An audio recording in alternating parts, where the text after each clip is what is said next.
Okay, so in our last video, we talked about our desk setup and our computer positioning.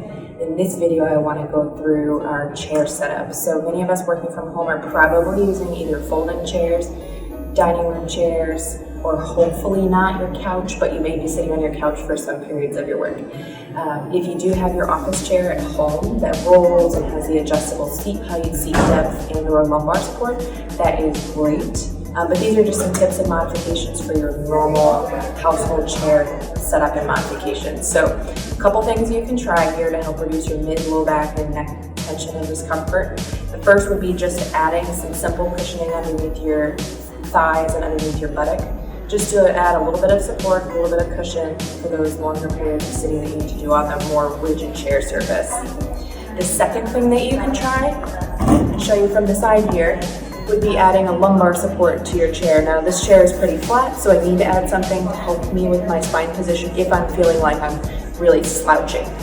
So this is a professional grade lumbar support with straps to clip on around the chair, but if you don't have one of these at home, which is fine, you can use a folded up, rolled up towel, a rolled up blanket, a rolled up sweatshirt or long sleeve shirt, whatever you can find to make it in a nice circle or cylinder shape. And then I would just place it right in the small of my back and then sit nice and snug against the lumbar support against the chair back.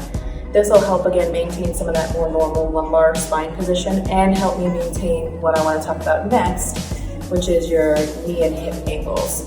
So ideally we want these guys to be about a 90-degree of bend in both positions.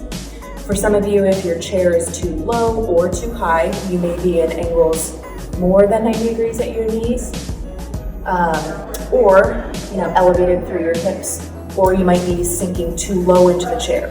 So if either of those things are happening, if your knees are really elevated like I was just showing you, you may need to add some cushioning or some pillows underneath your buttock to bring your hips up to being level with your feet.